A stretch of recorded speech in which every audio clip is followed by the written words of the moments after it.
ಬಂಧುಗಳೇ ನಮಸ್ಕಾರ. ನಾನು ಮಹೇಶ್, ರಾಜ್ಯ ಸಂಘಟನಾ ಕಾರ್ಯದರ್ಶಿ ಹಾಗೂ ಕೋಲಾರ ಜಿಲ್ಲಾ ಉಸ್ತುವಾರಿ. ಇವತ್ತು ನಾವು ಏನು ರೈತರಿಗೆ ನಡೆಯುತ್ತಿರುವಂಥ ಅನ್ಯಾಯಗಳ ಬಗ್ಗೆ ಒಂದು ಮನವಿಯನ್ನು ಕೊಡೋದಕ್ಕೆ ಜಿಲ್ಲಾ ಕಚೇರಿಗೆ ಬಂದಿದ್ವಿ.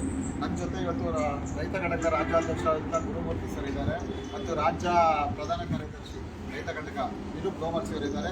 ಅದೇ ರೀತಿ ರಾಜ್ಯ ಕಾರ್ಯದರ್ಶಿಗಳು ಇಂದಿರಾ ರೆಡ್ಡಿ ಮೇಡಮ್ ಅವರಿದ್ದಾರೆ ಮತ್ತು ಅದೇ ರೀತಿ ಕೋಲಾರ ಜಿಲ್ಲಾಧ್ಯಕ್ಷರಾದಂಥ ಮಂಜುನಾಥ್ ಅವರಿದ್ದಾರೆ ಮತ್ತು ರಾಜ್ಯ ರೈತ ಘಟಕದ ಉಪಾಧ್ಯಕ್ಷರಾದಂಥ ವೆಂಕಟರಾಮಯ್ಯ ಸರ್ ಅವರಿದ್ದಾರೆ ಮತ್ತು ಹಲವಾರು ಪದಾಧಿಕಾರಿಗಳು ಇವತ್ತಿನ ದಿನ ನಾವು ಬಂದಿದ್ದೀವಿ. ಇಲ್ಲಿ ಏನು ಇವತ್ತು ಮನವಿಯನ್ನು ನೀಡಬೇಕಾಗಿ ಅದನ್ನು ಮುಖ್ಯ ವಿಚಾರಗಳು ನಮ್ಮ ರಾಜ್ಯ ರೈತ ಘಟಕದ ಪ್ರಧಾನ ಕಾರ್ಯದರ್ಶಿ ನಿರೂಪ್ ಅವರು ತಿಳಿಸ್ತಾರೆ. ತದನಂತರ ರಾಜ್ಯಾಧ್ಯಕ್ಷರು ಗುರುಮೂರ್ತಿ ಸರ್.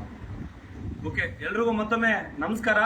ಇವತ್ತು ಕೋಲಾರ ಜಿಲ್ಲೆಯ ಜಿಲ್ಲಾಧಿಕಾರಿಗಳ ಕಚೇರಿ ಮುಂದಿದ್ದೀವಿ. ಮೊದಲನೇದಾಗಿ ಎಲ್ಲ ನಮ್ಮ ಪಕ್ಷದ ಮುಖಂಡರು ಮತ್ತೆ ಕಾರ್ಯಕರ್ತರು ಅಥವಾ ಸೈನಿಕರು ಈ ಒಂದು ಮನವಿ ಪತ್ರ ನೀಡುವಂತ ಸಂದರ್ಭದಲ್ಲಿ ಹಾಜರಾಗಿದ್ದಾರೆ. ಅವರಿಗೆಲ್ಲರಿಗೂ ನಾನು ಮೊದಲನೇದಾಗಿ ಧನ್ಯವಾದ ತಿಳಿಸ್ತಾ ಇದ್ದೀನಿ.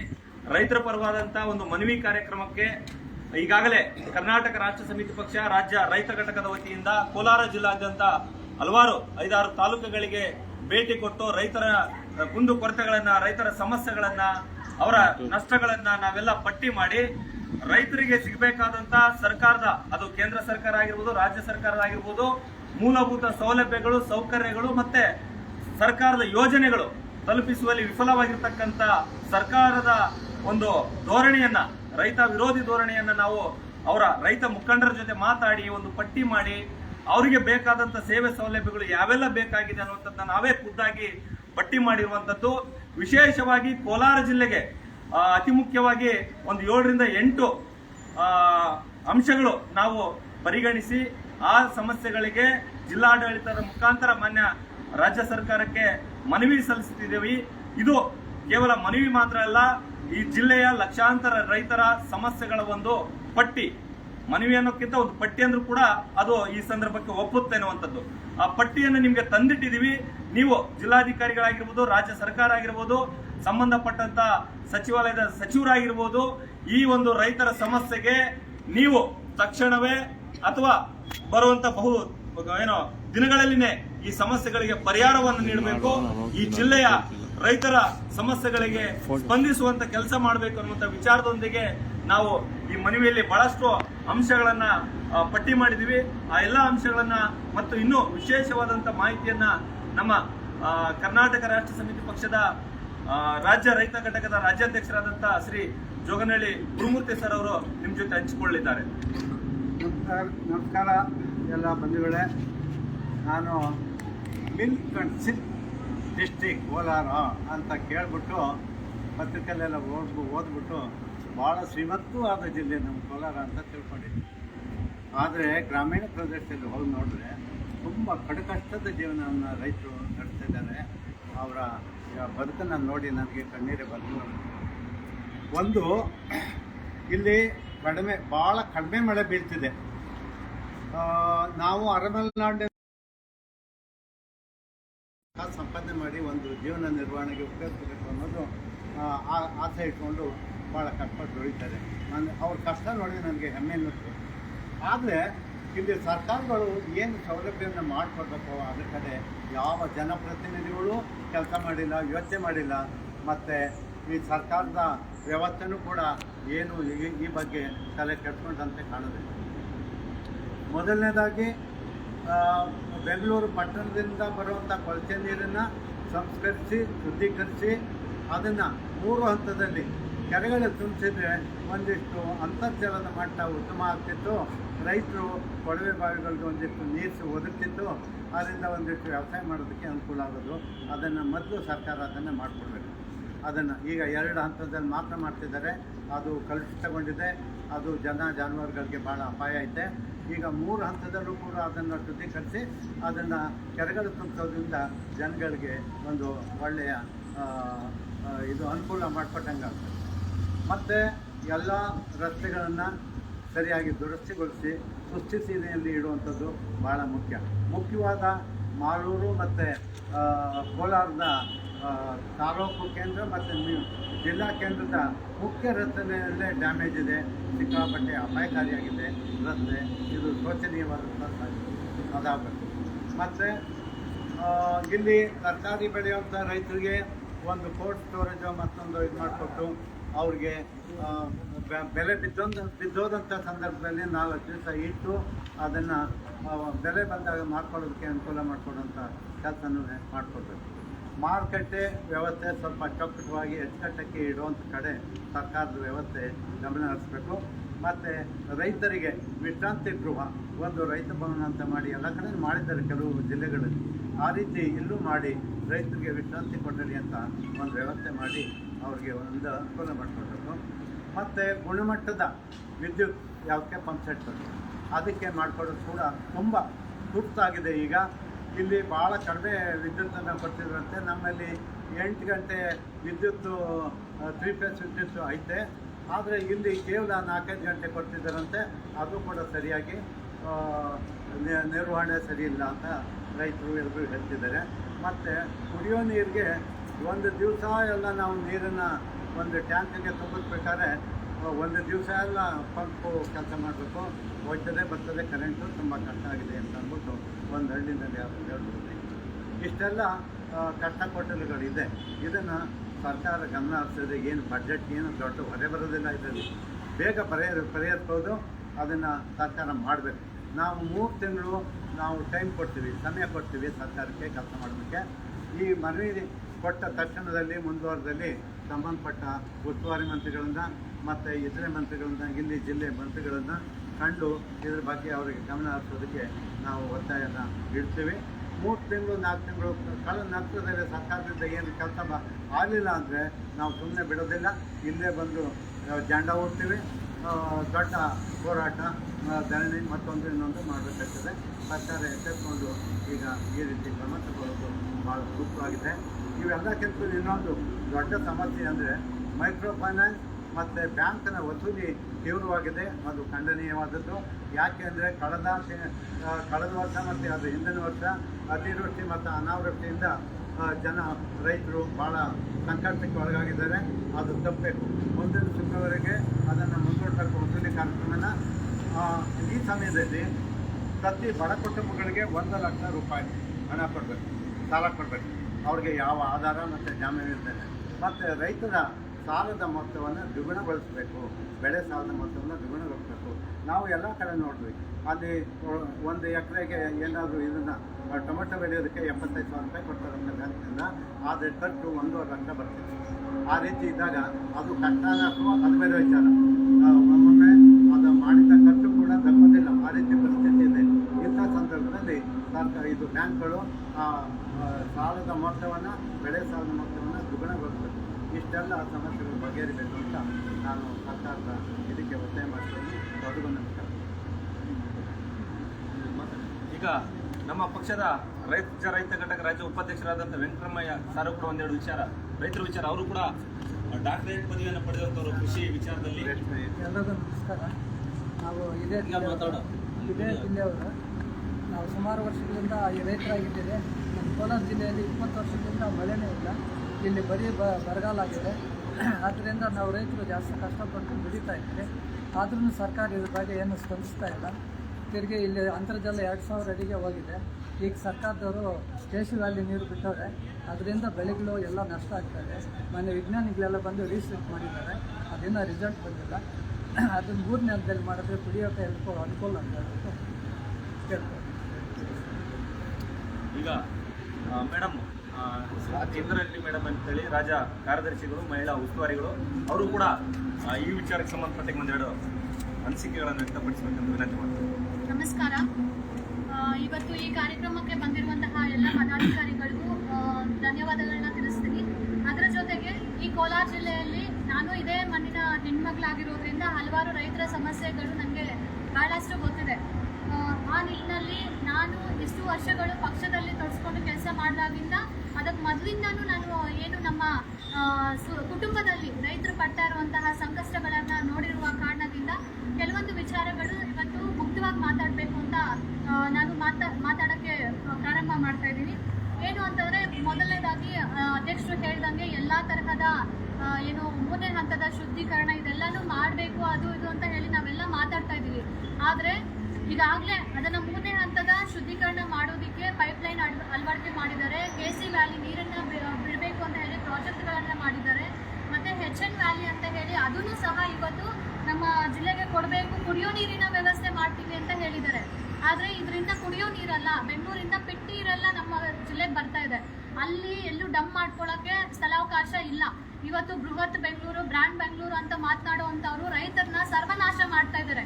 ಯಾವ ನಿಟ್ಟಿನಲ್ಲಿ? ರಿಯಲ್ ಎಸ್ಟೇಟ್ ದಂಧೆ ಮಾಡುವಂಥ ಇದರಲ್ಲಿ ರೈತರ ಜಮೀನನ್ನ ಕಿತ್ಕೊಂಡು ಇಂಡಸ್ಟ್ರಿಯಲ್ ಏರಿಯಾ ಮಾಡ್ತಾ ಇದ್ದಾರೆ.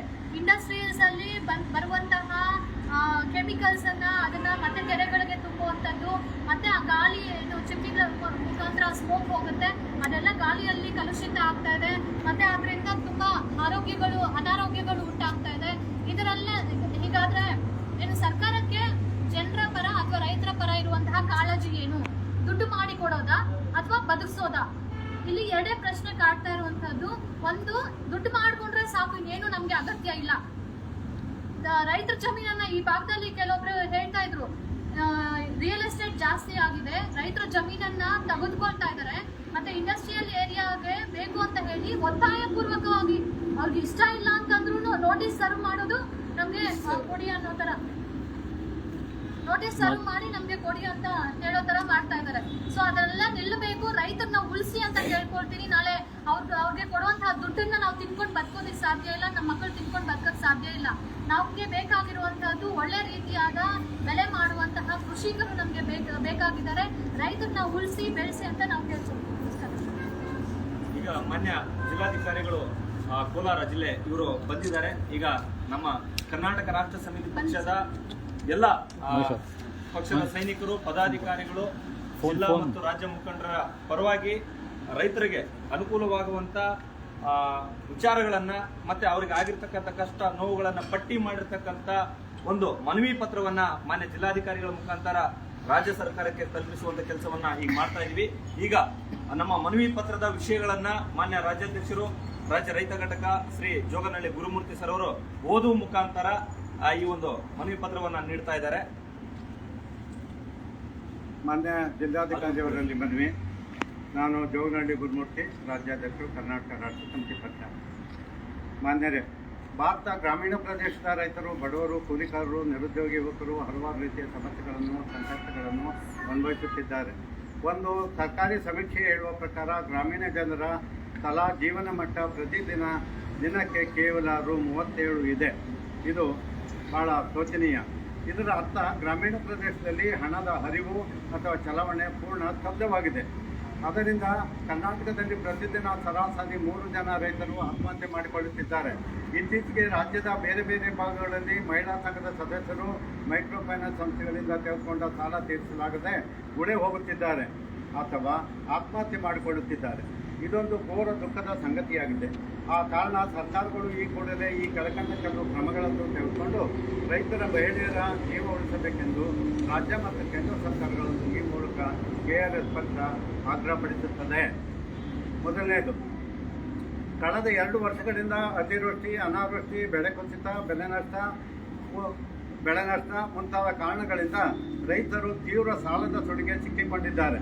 ಆ ಕಾರಣ ಬ್ಯಾಂಕ್, ಸಹಕಾರಿ, ಸರ್ಕಾರಿ, ಮೈಕ್ರೋ ಫೈನಾನ್ಸ್ ಸಾಲಗಳ ವಸೂಲಿಯನ್ನು ಮುಂದಿನ ಸುಗ್ಗಿವರೆಗೆ ಮುಂದೂಡಬೇಕು ಮತ್ತು ಬೆಳೆ ವಿಮೆ ಬೆಲೆ ಭದ್ರತೆಯನ್ನು ವೈಜ್ಞಾನಿಕವಾಗಿ ಖಾತರಿಗೊಳಿಸಬೇಕು. ಎರಡನೇದು, ತುರ್ತಿಗೆ ಪ್ರತಿ ಬಡ ಕುಟುಂಬಗಳಿಗೆ ಯಾವ ಭದ್ರತೆ ಅಥವಾ ಜಾಮೀನು ಕೇಳದೆ 1 ಲಕ್ಷ ರೂಪಾಯಿಗಳನ್ನು ಸಾಲ ನೀಡಬೇಕು ಮತ್ತು ಭಾರತೀಯ ರಿಸರ್ವ್ ಬ್ಯಾಂಕ್ ರೈತರಿಗೆ ಅದರ ಒಟ್ಟು ಮೊತ್ತದ ಶೇಕಡ 20 ಭಾಗದ ಹಣವನ್ನು ರೈತರ ಕೃಷಿ ಸಾಲಕ್ಕೆ ಮೀಸಲಿಡಬೇಕು ಮತ್ತು ಈಗ ರೈತರಿಗೆ ಕೊಡುತ್ತಿರುವ ರೈತರ ಬೆಳೆ ಸಾಲದ ಮೊತ್ತವನ್ನು ದ್ವಿಗುಣಗೊಳಿಸಬೇಕು. ಇದರಿಂದ ಹಣದ ಹರಿವು ಹಳ್ಳಿಯಲ್ಲಿ ಹೆಚ್ಚಿ ರೈತರು ತಮ್ಮ ಉತ್ಪನ್ನಗಳಿಗೆ ಒಳ್ಳೆಯ ಬೆಲೆ ಬರುವವರೆಗೆ ಕಾಯ್ದು ಮಾರಾಟ ಮಾಡಲು ಅನುಕೂಲವಾಗುತ್ತದೆ. ಮೂರನೇದು, ರಾಜ್ಯದಲ್ಲಿ ಬಿಜೆಪಿ ಸರ್ಕಾರ ಇದ್ದಾಗ ತಂದ ಭೂ ಸುಧಾರಣಾ ಕಾಯ್ದೆ, APMC ತಿದ್ದುಪಡಿ ಕಾಯ್ದೆ, ರೈತರ ಗೋ ಸಾಗಾಣಿಕೆ ನಿರ್ಬಂಧ ಕಾಯ್ದೆಯನ್ನು ಹಿಂಪಡೆದು ರೈತರ ತಲೆ ಮೇಲಿರುವ ತೂಗುಗತಿಯ ಆತಂಕವನ್ನು ತಪ್ಪಿಸಬೇಕು. ನಾಲ್ಕನೇದು, ಬೆಂಗಳೂರು ನಗರದ ಕಲುಷಿತ ನೀರನ್ನು 3 ಹಂತಗಳಲ್ಲಿ ಪ್ರಾಮಾಣಿಕವಾಗಿ ಶುದ್ಧೀಕರಿಸಿ ಮುಂದಕ್ಕೆ ಬಿಡಬೇಕು. ಇದಾಗದೇ ಹೋದರೆ ಬೆಂಗಳೂರು ಗ್ರಾಮೀಣ, ಕೋಲಾರ, ಚಿಕ್ಕಬಳ್ಳಾಪುರ ಜಿಲ್ಲೆಗಳಲ್ಲಿನ ಅಂತರ್ಜಲ ಕಲುಷಿತವಾಗುತ್ತಿದ್ದು ಜಾನುವಾರುಗಳ ಜೀವಕ್ಕೆ ಘೋರ ಅಪಾಯ ತರುತ್ತಿದೆ. ಇದು ತಪ್ಪಬೇಕು. 5ನೇದು, ಜಿಲ್ಲೆಯ ಗ್ರಾಮೀಣ ಪ್ರದೇಶದ ರಸ್ತೆಗಳು ಗುಂಡಿ ಬಸರು ಬಿದ್ದಿದ್ದು ರೈತರು ರಸ್ತೆಯಲ್ಲಿ ಪ್ರಯಾಣಿಸಲು ಇಷ್ಟಪಡುತ್ತಿದ್ದಾರೆ. ಆ ಕಾರಣ ಕೂಡಲೇ ಜಿಲ್ಲೆಯ ಹಳ್ಳಿಗಳ ಎಲ್ಲ ರಸ್ತೆಗಳನ್ನು ರಿಪೇರಿ ಮಾಡಿಸಿ ಸುಸ್ಥಿತಿಯಲ್ಲಿಡಬೇಕು. 6. ಕೋಲಾರ ಜಿಲ್ಲೆಯಲ್ಲಿ ರೇಷ್ಮೆ ನಂತರದ ಬೆಳೆ ಎಂದರೆ ತರಕಾರಿ ಬೆಳೆ. ಅಪಾರವಾಗಿ ತರಕಾರಿ ಬೆಳೆಯುತ್ತಿರುವ ರೈತರು ಕಠಿಣ ಪರಿಶ್ರಮಿಗಳು ಮತ್ತು ಕಷ್ಟಜೀವಿಗಳಾಗಿದ್ದಾರೆ. ಆದರೆ ಅವರು ಬೆಳೆದ ತರಕಾರಿ ಬೆಳೆಗೆ ಸ್ಥಿರವಾದ ಬೆಲೆ ಇರುವುದಿಲ್ಲವಾಗಿ ಅವರು ಕಷ್ಟ ನಷ್ಟ ಸಾಲಸೋಲದ ಸುಳಿಯಲ್ಲಿ ನೋಯ್ತಿದ್ದಾರೆ. ಇದರಲ್ಲಿ ಸರ್ಕಾರ ಅವರ ಉತ್ಪನ್ನಗಳಿಗೆ ಒಂದು ಸ್ಥಿರವಾದ ವೈಜ್ಞಾನಿಕವಾದ ಬೆಲೆ ಕೊಡಿಸಲು ವ್ಯವಸ್ಥೆ ಮಾಡಬೇಕು. ಇದಲ್ಲದೆ ಪ್ರತಿ ಹೋಬಳಿ ಗ್ರಾಮ ಪಂಚಾಯತಿ ಮಟ್ಟದಲ್ಲಿ ಶಿಥಿಲೀಕರಣ ಕೊಠಡಿ ಕೋಲ್ಡ್ ಸ್ಟೋರೇಜ್ ನಿರ್ಮಾಣ ಮಾಡಿ ರೈತರನ್ನು ಅವರಿಗಾಗುವ ನಷ್ಟದಿಂದ ರಕ್ಷಿಸಬೇಕು. 7ನೇದು, ಪ್ರತಿ ತಾಲೂಕು ಜಿಲ್ಲೆಗಳಲ್ಲಿ ರೈತ ಭವನ ನಿರ್ಮಾಣ ಮಾಡಿ ರೈತರ ಅಧ್ಯಯನ, ಪ್ರವಾಸ ಮತ್ತು ಇತರ ಚಟುವಟಿಕೆಗಳಿಗೆ ಅನುಕೂಲ ಮಾಡಿಕೊಡಬೇಕು. 8. ವಿದ್ಯುತ್ ಸಮಸ್ಯೆ. ಗ್ರಾಮೀಣ ಪ್ರದೇಶದ ಪಂಪ್ ಸೆಟ್ 3 ಫೇಸ್ ಕರೆಂಟ್ ಕಣ್ಣು ಮುಚ್ಚಾಲೆ ಆಡುತ್ತಿದೆ. ಈಗ ದಿನದಲ್ಲಿ 5 ಗಂಟೆ ಮಾತ್ರ ವಿದ್ಯುತ್ ಕೊಡುತ್ತಿದ್ದು ಅದು ಗುಣಮಟ್ಟದ ವಿದ್ಯುತ್ ಅಲ್ಲ. ಆ ಕಾರಣ ದಿನದ 8 ಗಂಟೆ ಗುಣಮಟ್ಟದ ವಿದ್ಯುತ್ತನ್ನು ರೈತರ ಪಂಪ್ ಸೆಟ್ಗಳಿಗೆ ಒದಗಿಸಿಕೊಡಬೇಕು. ಈ ಮೇಲ್ಕಂಡ 8 ಅಂಶಗಳನ್ನು ಶೀಘ್ರ ಜಾರಿ ಮಾಡುವುದರಿಂದ ರಾಜ್ಯದ ಆಯವ್ಯಯದ ಮೇಲೆ ಯಾವುದೇ ದೊಡ್ಡ ಹೊರೆ ಬೀಳುವುದಿಲ್ಲ. ಆದ ಕಾರಣ ಸರ್ಕಾರ ಈ ಕೂಡಲೇ ಕಣ್ಣು ತೆರೆದು ತುರ್ತು ಕ್ರಮ ತೆಗೆದುಕೊಂಡು ತನ್ನ ಜನಪರ ಕಾಳಜಿಯನ್ನು ಪ್ರಕಟಿಸಬೇಕು. ಇಲ್ಲವಾದರೆ ರಾಜ್ಯಾದ್ಯಂತ ರೈತರು ಮತ್ತು KRS ಪಕ್ಷ ಇದರ ವಿರುದ್ಧ ಪ್ರತಿಭಟಿಸಿ ಹೋರಾಟ ಮಾಡಬೇಕಾಗುತ್ತದೆ.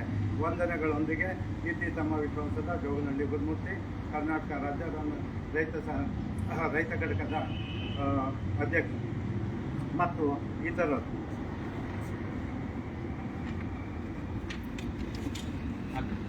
ಸ್ವಲ್ಪ ನಮ್ಮೂರು ಹಾಕಿರ್ತಾರೆ.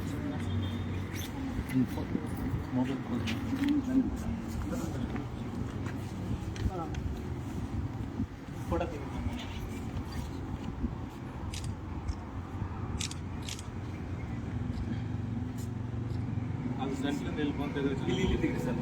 ಇಲ್ಲಿ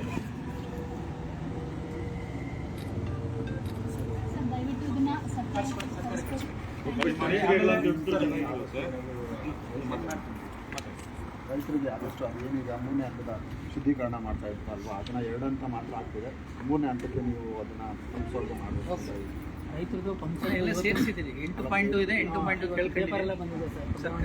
ಸರ್ಕಾರ ಕಳಿಸೋ ಜವಾಬ್ದಾರಿ ದಯವಿಟ್ಟು ಅದೊಂದು ರೈತರಿಗೆ ಅನುಕೂಲ ಆಗುತ್ತೆ. ಪವರ್ ಇಶ್ಯೂ ಸರ್, ಇನ್ನೊಂದು, ಈಗ ರಾಜ್ಯ ಮಟ್ಟದಲ್ಲಿ ನಿರ್ವಹಣೆ ಮಾಡುವಂಥ ಸಮಸ್ಯೆಗಳು ಅವ್ರಿಗೆ ಬಿಡಿ, ನಿಮ್ಮ ಹಂತದಲ್ಲಿ ಆ್ಯಸ್ ಎ ನೀವು ಡಿ ಸಿ ಜಿಲ್ಲಾಧಿಕಾರಿಗಳಾಗಿ ನಿಮ್ಮ ಹಂತದಲ್ಲಿನೇ ಸಮಸ್ಯೆಗಳಿಗೆ ಪರಿಹಾರ ನೀಡುವಂಥದ್ದು ಯಾವೆಲ್ಲ ಸಮಸ್ಯೆಗಳಿದ್ದಾವೆ ಅವು ನಿಮ್ಮ ಹಂತದಲ್ಲಿನೇ ಮುಗಿದ್ರೆ ನಮಗೆ ಸರಿ ಆಗುತ್ತೆ, ರೈತರಿಗೆ ಅನುಕೂಲ ಆಗುತ್ತೆ ಅನ್ನೋದು ನಮ್ಮ ಅನಿಸಿಕೆ. ಮತ್ತು ಇನ್ನೊಂದು ಇತ್ತೀಚೆಗೆ ತಿಳಿದು ಬಂದ ವಿಚಾರ ಅಂತಂದರೆ ಒಂಟಿ ಹೆಣ್ಮಕ್ಳಿಗೆ ಅವ್ರಿಗೆ ರಕ್ಷಣೆ ಇಲ್ಲಂಗೆ ಆಗುತ್ತೆ.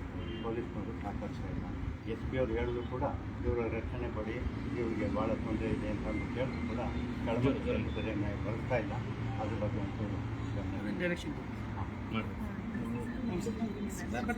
बोलिए। हम लोग की भी एरिया में बहुत मैडम, से जोर में वार्ड से 35 वार्ड से आज वाले उड़े हुए, तो वहाँ पे भी चिरंडी की बहुत प्रॉब्लम है और हमारे को डिस्ट्रिक्ट में ही कचरा डाली गई है। कभी 8 दिन में, 15 दिन में, महीने में एक ही बार आता है। सिलसिले में वीडियो भी किया है।